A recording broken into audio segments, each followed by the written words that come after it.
સુરતમાં આમ આદમી પાર્ટીના 2 કોર્પોરેટરો વિરુદ્ધ એસીબીમાં 10 લાખની લાંચ માંગ્યાની ફરિયાદ પે એન્ડ પાર્કના કોન્ટ્રાક્ટર દ્વારા કરાઈ છે, જેને લઈ ચકચાર મચી જવા પામી છે.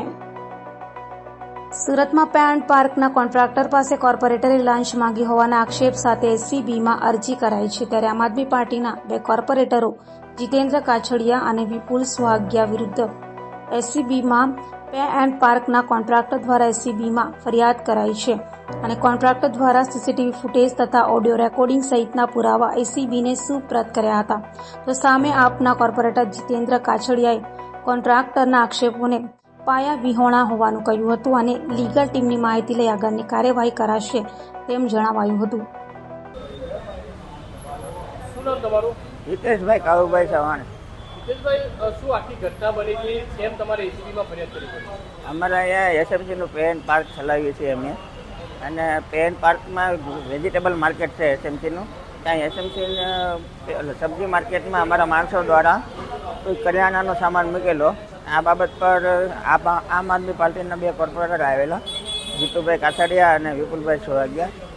એને પાર્કિંગમાં રાઉન્ડ મારી, પછી વેજીટેબલ માર્કેટમાં રાઉન્ડ મારી કે આ સામાન તમે મૂકેલો છે. માણસો દ્વારા કહેવામાં આવ્યું કે આ અમારા માણસનો સામાન છે, કે આ તમે અહીંયા ગેરકાયદેસર કબજો કરેલો છે અને તમારી ઉપર આ ગુનો લાગશે ને એ ગુનો લાગશે ને એમ તમે ખંડણી આ બધી કલમો લાગશે ને. પછી અમે આવી તકરાર કરવા માંડ્યા. પછી અમે એમના મિત્ર અને અન્ય કોન્ટ્રાક્ટર છે એને બોલાવેલા, ભાઈ આ બાબતની તકરાર કરે છે, જરાક તમે આવીને મળેલો ને ભાઈને શું છે. એ ભાઈ એને મળવા ગયા હતા. એને એવું કીધું કે ભાઈ કે પતાવટ માટે 11 લાખ રૂપિયા થશે. પતાવટ માટે પછી તો એ પાછા અમે પછી એમ કીધું 11 લાખ રૂપિયા થશે, એટલે આપણે ના પાડેલી.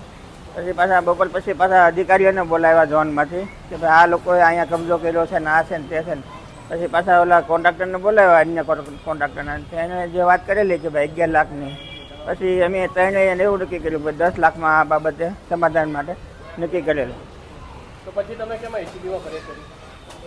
અમારે તો આ બાબતમાં પૈસા આપવાના હતા. અમે એવું ફોલ્ડમાં હતા જ નહીં કે ભાઈ અમારી પાસે છે આવું બધું જબરજસ્તી ઉઘરાણી કરતા હતા ને એવું બધું. એટલે અમે માફી પત્રક અમારી પાસે લખાવી લીધેલો ઝોનના ઓફિસરે. કઈ જગ્યાએ ફરિયાદ કરી તમે? અમે ફરિયાદ કરી છે અમદાવાદમાં એસીબી ડાયરેક્ટર સાહેબ સાથે.